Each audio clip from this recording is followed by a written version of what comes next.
கிறிஸ்துக்குள் பிரியமானவர்களே, இந்த நாளிலும் தேவ பிரசனம் நம்மை நடத்த போகிறது. அவருடைய வார்த்தை நம்மை நடத்த போகிறது. தேவன் இந்த நாள்ல உங்களோடு கூட முகமுகமாய் பேச போகிறார். ஆமென், அல்லேலூயா. சோ வார்த்தைக்கு முன்பதாக நம்ம எல்லாரும் கண்களை மூடி நாம் ஜெபிப்போம். அன்பு ரட்சகா, இந்த அருமையான தருணத்துக்காய் ஸ்தோத்திரம். ஏசப்பா, இந்த நாளை ஆசீர்வதித்து தரும்படியாய் ஜெபிக்கிறோம் ராஜா. ஏசப்பா, எல்லா தடைகளையும் எடுத்து போடுங்க இப்பொழுதும் கர்த்தாவே. அப்பா, இந்த வேத வசனத்து மூலமா எங்களோடு முகமுகமாய் பேசி எங்களுடைய காரியங்களை வாய்க்க பண்ணி ஆசீர்வதிப்பீராக.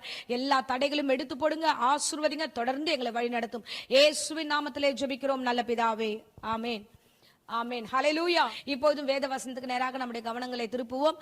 ஆபகுக் 1ஆம் அதிகாரம் 5ஆம் வசனத்தை நாம் வாசிப்போம். நீங்கள் புறஜாதிகளை நோக்கி பார்த்து ஆச்சரியப்பட்டு பிரமியுங்கள். விவரிக்கப்பட்டாலும் நீங்கள் விசுவாசியாத ஒரு கிரியையை உங்கள் நாட்களில் நடப்பிப்பேன். ஆமென், ஹல்லேலூயா. கர்த்தர் நல்லவர், அவர் கிருபை என்றும் உள்ளது. தேவனாகிய கர்த்தர் இந்த கால வேளையில சொல்லுகிறார், நீங்கள் விசுவாசியாத ஒரு கிரியையை உங்கள் நாட்களில் நான் நடப்பிப்பேன். ஆமென். நீங்கள் நம்பவே முடியாத காரியங்களை தேவன் இந்த மாதங்களில கர்த்தர் ஒரு கிரியை உருவாக்குவேன் என்று கர்த்தர் வாக்கு கொடுக்கிறார். ஆமென். எத்தனையோ சூழ்நிலையில் நாம் பலவீனப்பட்டோம். ஆண்டவரே, அப்பா, இன்னும் இது நடக்கவில்லையே ஆண்டவரே, இந்த காரியம் ஏன் நிறைவேறவில்லை, ஏன் இது துவங்கவே இல்லை, ஏன் ஆண்டவரே இப்படின்ட்டு பல கேள்விகளுக்கு மத்தியில் நாம் கடந்து வந்திருக்கலாம். ஆனா தேவனாகிய கர்த்தர் சொல்லுகிறார், ஒரு கிரியை நான் உருவாக்குவேன், என் கிரியை நீ காண்பாய் என்று கர்த்தர் சொல்லுகிறார். நான் நடப்பிப்பேன், உன் கண் காணத்தக்கதாக, புறஜாதிகளுக்கு மத்தியில் சாட்சி அறிவிக்கத்தக்கதாக ஒரு கிரியை நான் உருவாக்குவேன் என்று கர்த்தர் சொல்லுகிறார். ஆமென், அல்லேலூயா. என் தேவனாகிய கர்த்தர் நல்லவர். இந்த காலை வேளையில எவ்வளவு ஆவலோடு தேவன் என்னோடு என்ன பேசுவார் என்று நீங்கள் வந்திருக்கிறீங்களோ, தேவனாகிய கர்த்தர் சொல்லிருக்கிறார். நடக்காத காரியங்கள், இதுவரைக்கும் நிறைவேறாத காரியங்கள், செயல்படாததெல்லாம் இன்று இந்த மாதம் தேவனாகிய கர்த்தர் செயல்படும்படியாக ஒரு கிரியை உருவாக்குகிறார். ஒரு சிம்டம்ஸ் நீங்க பாப்பீங்க, ஒரு சின்ன விஷயத்தை, ஒரு உருவாக்குதலை நீங்கள் காண்பீர்கள். கர்த்தர் அவ்விதமான காரியங்களை அவர் உருவாக்க வல்லவராய் இருக்கிறார். ஹல்லேலூயா, ஹல்லேலூயா. நீங்க வெயிட் பண்ணி பாருங்க, நின்று பாருங்க, தேவன் யார் என்பதை இந்த மாதம் நீங்கள் அறிந்து கொள்வீர்கள். உங்கள் வீடுகளில், உங்களுடைய ஆவிக்குரிய வாழ்க்கையில, உங்களுடைய ஊழியங்களில என் தேவனாகிய கர்த்தர் ஒரு கிரியை உருவாக்குவேன் என்று வாக்கு கொடுக்கிறார். நாம் வாசிக்கலாம். சங்கீதம் 66:5 வசனம் இவ்விதமாய் சொல்லுகிறது, தேவனுடைய செய்கைகளை வந்து பாருங்கள், அவர் மனுபுத்திரிடத்தில் நடப்பிக்கும் கிரியையில் பயங்கரமானவர். ஆமென். மனுபுத்திரிடத்தில் அவர் செய்யும் கிரியைகள் பயங்கரமானவைகள். புறஜாதிகள் சாட்சி சொல்லும் விதமாக தேவன் ஒரு பெரிய கிரியைகளை உருவாக்க வல்லவராய் இருக்கிறார்.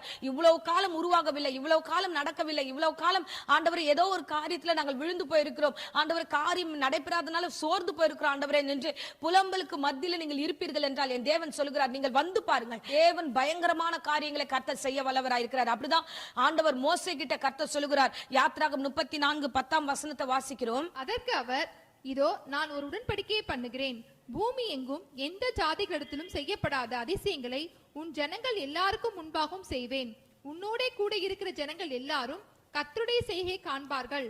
உன்னோட கூட இருந்து நான் செய்யும் காரியம் பயங்கரமா இருக்கும். ஆமென், ஹல்லேலூயா. என் தேவனாகிய கர்த்தர் வாக்கு கொடுக்கிறார். இந்த நாட்கள்ல நான் உடன்படிக்கை பண்ணியிருக்கேன், உங்களுக்கு வாக்குத்தத்தங்களை கொடுத்திருக்கிறேன். நான் செய்யும் காரியம் பயங்கரமா இருக்கும், என்னுடைய செய்கைகள் எல்லாம், என்னுடைய கிரியைகள் எல்லாம் பயங்கரமா இருக்கும் என்று என் தேவனாகிய கர்த்தர் சொல்லுகிறார். ஹல்லேலூயா. எப்படி இஸ்ரவேல் ஜனங்களை நடத்தினார்? 40 லட்சம் ஜனங்கள் அவர்கள் அடிமைத்தனத்திலிருந்து கர்த்தர் கொண்டு வரும்போது அவர்களை கொண்டு வந்த விதம் வாசிக்கலாம். சங்கீதம் 66:6 வாசிச்சோம் என்றால், கடலை உலர்ந்து தரியாக மாற்றினார், ஆற்றை கால்நடையாய் கடந்தார்கள், அங்கே அவரில் களி கூர்ந்தோம். ஆமென், ஹல்லேலூயா. இஸ்ரவேல் ஜனங்கள் 40 லட்சம் ஜனங்களை மோசே கொண்டு வரும்பொழுது ஆண்டவராகிய கர்த்தர் ஒரு பெரிய அற்புதங்களை அங்க செய்கிறார். செங்கடலை இரண்டாக பிளக்க செய்கிறார். பாருங்க, இதை குறித்து யாத்ராகமம் 14, 21, 22 வசனங்களை வாசிக்கிறோம்.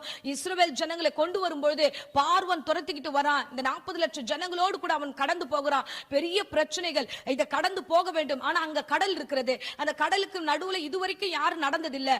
இங்க இருந்து எங்க வழி வரும்? வழி இல்லாத ஒரு சூழ்நிலையில மோசே கலங்கி நிற்கும் போது கர்த்தர் சொல்கிறார், உன் கையில் இருக்கிற அந்த கோலை தூக்கி பிடி என்று சொல்லும் போது அங்க ஒரு பெரிய அதிசயத்தையும் அற்புதத்தையும் பயங்கரமான காரியத்தை கர்த்தர் செய்தார். அதுதான் அந்த வசனத்துல வாசிச்சோமே, கடலை உலர்ந்த தரையாக அவர்கள் வந்து நடந்தாங்க. அந்த கடல் இரண்டாய் பிரிந்தது. நாம் மேற்கொண்டு வாசிப்போம். யாத்ராகமம் 14ஆம் அதிகாரம் 21, 22 வசனங்களை. மோசே தன் கையை சமுத்திரத்தின் மேல் நீட்டினான். அப்பொழுது கர்த்தர் முழுதும் பலத்த கீழ்காட்டினால் சமுத்திரம் ஒதுங்குபடி செய்து அதை வறண்டு போக பண்ணினார். ஜலம் பிளந்து பிரிந்து போயிற்று. இஸ்ரவேல் புத்திரர் சமுத்திரத்தின் நடுவாக வெட்டாந்தரையிலே நடந்து போனார்கள். அவர்கள் வலது புறத்திலும் அவர்கள் இடது புறத்திலும் ஜலம் அவர்களுக்கு மதிலாக நின்றது. ஆமென், ஹalleluya. வெட்டாந்தரையில் நடந்தது மாத்திரமல்ல, எது தடையா இருந்ததோ, எந்த தண்ணி எந்த கடல் தடையா இருந்ததோ அதுவே பாதுகாப்பாய் மதிலாய் நின்றது என்று வேதம் சொல்லுகிறது. ஹalleluya. என் தேவனாகிய கர்த்தர் இந்த மாதம் உங்களோடு கூட சொல்லுகிறார், நான் ஒரு கிரியை செய்வேன், நான் ஒரு காரியத்தை செய்வேன், அந்த காரியம் பயங்கரமா இருக்கும். இஸ்ரவேல் ஜனங்களிடத்துல செய்யப்பட்டது, முன்ன என்ன நடந்ததோ அதுதான் இப்ப நடக்கிறது, இப்ப என்ன நடக்கிறதோ அப்புறமும் அதுதான் நடக்கும். அப்ப முன்ன நடந்தது, இஸ்ரவேல் ஜனங்களுக்கு ஒரு பெரிய அற்புதத்தை செய்தார். ஆண்டவர் ஒரு செங்கடலை பிளக்க செய்தார், வெட்டான் தரையில ஜனங்களை நடக்க செய்தார். எந்த இடத்திலும் கேள்விப்படாத ஒரு அற்புதத்தை அந்த நாட்கள்ல தேவ ஜனங்களுக்கு செய்தது உண்மை என்றார். இந்த நாட்கள் உங்களுடைய வாழ்க்கையிலும் தடைப்பட்ட எல்லா தடைகளையும் ஆண்டவராகிய கிறிஸ்து இரண்டாக பிளக்க செய்வார்.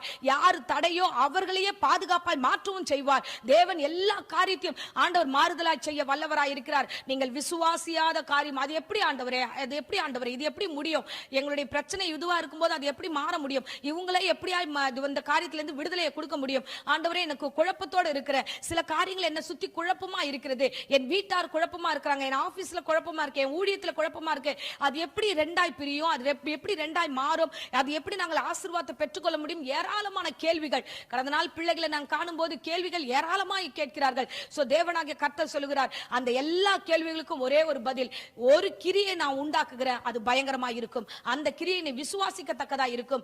ஏன் விசுவாசம் இல்லாம போச்சு? இஸ்ரவேல் ஜனங்களுக்கு ஆண்டவர் நிறைய அற்புதங்களை செய்தார், ஆனாலும் அந்த ஜனங்கள் சோர்ந்து போகிறார்கள். அதுதான் வசனத்துல நம்ம பார்க்கிறோம். மீகா 2ஆம் அதிகாரம் 7ஆம் வசனத்துல நம்ம பார்க்கிறோம், தேவனிடத்துல வந்து கிரியை குறைஞ்சிச்சு நீங்க நினைக்கிறீங்களா? நம்ம வசனத்துல நம்ம வாசிக்கலாம், வாசிங்க. யாக்கோபு வம்சம் என்று பெயர் பெற்றவர்களே, கர்த்தரின் ஆவி குறுகி இருக்கிறதோ, அவருடைய கிரியைகள் இவைகள் தானோ, செம்மையாய் நடக்கிறவனுக்கு என் வார்த்தைகள் நன்மை செய்யாதோ. ஆமென், ஹalleluya. தேவனை தேடி ஓடி காலையில கர்த்தர் என்ன பேசுவார் வந்த உங்க வாழ்க்கையில கர்த்தர் செம்மையாய் செய்ய மாட்டாரா? கர்த்தர் பெரிய காரியங்களை செய்ய மாட்டாரா? உங்களுடைய வாழ்க்கையில ஒரு கிரியை ஆண்டவர் உருவாக்க மாட்டாரா? பாருங்க, ஏன் தேவனுடைய கரம் குறுகி போயிட்டு என்று நீங்கள் விசுவாசிக்கிறீங்க? உங்க வாழ்க்கையில ஒரு கிரியைகள் நடப்பிப்பார். ஆமென், ஹalleluya. கர்த்தர் நல்லவர், கர்த்தர் நல்லவர். எந்த தடையோ அந்த தடையை உடைப்பார். ஆமென். அதுலயே மீகா 2ஆம் அதிகாரம் 13ஆம் வசனத்தை நம்ம வாசிக்கலாம். தடைகளை நீக்கி போடுகிறவர் அவருக்கு முன்பாக நடந்து போகிறார்.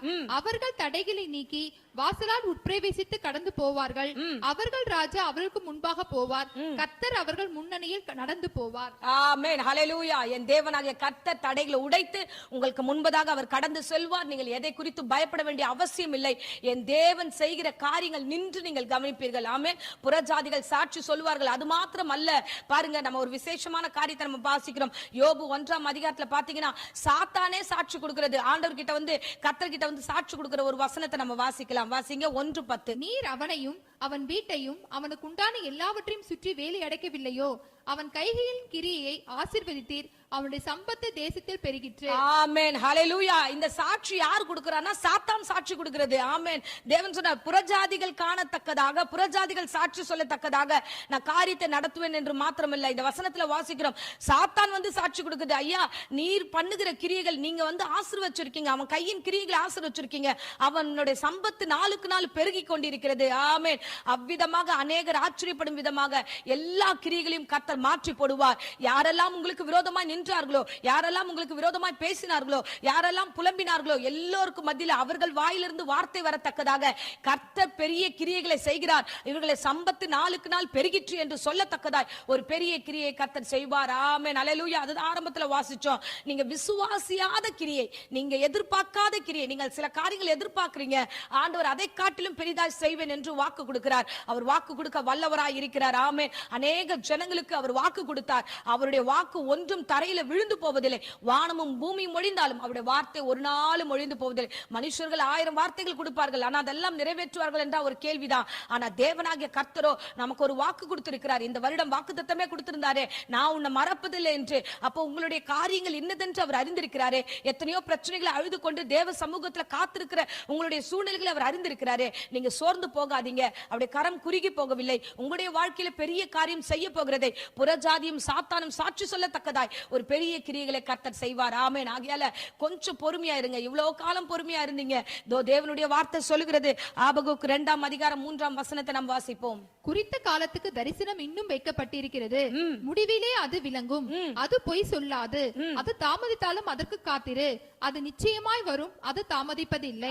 ஆமென். ஹalleluya, ஹalleluya, ஹalleluya. கர்த்தர் நல்லவர், அவர் தாமதிப்பதில்லை. உங்களுக்கு என்று கர்த்தர் என்ன நியமித்தாரோ, என்ன செய்ய வேண்டும் என்று தேவனுடைய திட்டத்துல உண்டோ அதை ஆண்டவர் செய்வார். நீங்கள் இவ்வளவு நேரம் பொறுமையா இருந்தீங்க, இவ்வளவு நாள் காத்திருந்தீங்க, அந்த கிரியை வெளிப்படுகிற வருடம் தேவனாகிய கர்த்தர் இந்த ஆண்டை வைத்திருக்கிறார், இந்த மாதத்தை வைத்திருக்கிறார். கர்த்தர் பெரிய கிரியைகளை செய்ய போகிறார்.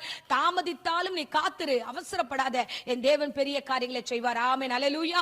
சோ இந்த நாள் முதல் நாள் தேவ சமூகத்துக்கு வந்திருக்கீங்க, கர்த்தருடைய வார்த்தை கேட்க வந்திருக்கீங்க. நீங்கள் விசுவாசியாத ஒரு கிரியை உங்கள் நாட்களில் நடப்பிப்பேன். ஆமென். இந்த வாக்குத்தத்தத்தை பெற்றுக்கொண்டீங்க, மனமகிழ்ச்சியோட கண்களை மூடி நாம் ஜெபிப்போம். அன்பு ரட்சகா, இந்த அருமையான தருணத்தில் நீர் கொடுத்த இந்த வாக்குத்தத்த வார்த்தைகளுக்காக நன்றி செலுத்துகிறோம் ராஜா. எத்தனையோ காரியங்களுக்கு காத்திருக்கிற பிள்ளைகளுக்கு நான் ஒரு கிரியை செய்வேன் என்று வாக்கு கொடுக்கிறேன் ஆண்டவரே. கண்ணீரோடு வேதனையோடு ஆண்டவரே, யார் என்னை விடுதலை ஆக்குவா, யார் என்னை இந்த காரியத்திலிருந்து ஆண்டவரை வெளியே கொண்டு போவா, அப்பா எப்பொழுது இந்த கிரியை நடக்கும், புறஜாதிகளுக்கு மத்தியில எப்பொழுது நான் சாட்சியாய் வாழ முடியும், எப்பொழுது என்று ஆண்டவரை காத்திருக்கிற பிள்ளைகளுக்கு நான் கிரியை உருவாக்குவேன் என்று வாக்கு கொடுத்தீர் ஆண்டவரே. உம்முடைய கிரியைகள் பயங்கரமானவைகளாய் இருக்க போகிறதுக்காய் ஸ்தோத்திரம். பெரிய பெரிய காரியங்களை ஆண்டவரே நீர் செய்து அருள போகிற கிருபைக்காக ஸ்தோத்திரம். இந்த இடங்கள் எல்லாம் இதை கேட்டுக்கொண்டிருக்கிறார்களோ எல்லா இடங்களிலும் அபிஷேகம் அளவில்லாமல் நிரப்பட்டும். இயேசுவின் நாமத்தினாலே நான் ஆசீர்வதிக்கிறேன். இந்த மாதம் முழுவதும் ஆண்டவரே அப்பா காத்திருந்து தேவ கரத்திலிருந்து நன்மைகளை பெற்றுக்கொள்ள கிருபை கொடுத்து வழி நடத்துவீராக. எல்லா பயத்துக்கும் எல்லா விதமான அவிசுவாசமான எண்ணங்களுக்கும் இயேசுவின் நாமத்திலே சபித்து கட்டுகிறேன். கர்த்தாவே, கேட்டுக்கொண்டிருக்க ஒவ்வொரு இருதயங்களுக்குள்ள மனமகிழ்ச்சி உண்டாக்கும் ஆண்டவரே. விசேஷமா வியாதியோடு பலவீனத்தோடு பயத்தோடு யாரெல்லாம் இந்த பிரசங்கத்தை கேட்கிறார்களோ அவருடைய வாழ்க்கையிலும் ஆண்டவரே பூரண சுகத்தையும் ஆரோக்கியத்தையும் கர்த்தர் தாமே உண்டு பண்ணி ஒரு கிரியை உருவாக்கி அதிசயத்தை செய்து அவர்களை வழி நடத்தும்படியாய் ஜெபிக்கிறோம். ஆசீர்வதியும் தொடர்ந்து உம்முடைய தெய்வீக கரம் கூட இருந்து வழி நடத்துவதாக இயேசுவின் நேற்று நாமத்திலே ஜெபித்து ஒப்புக் கொடுக்கிறேன் ஜீவனுள்ள நல்ல பிதாவே. ஆமென். ஆமென். Praise the Lord. God bless you.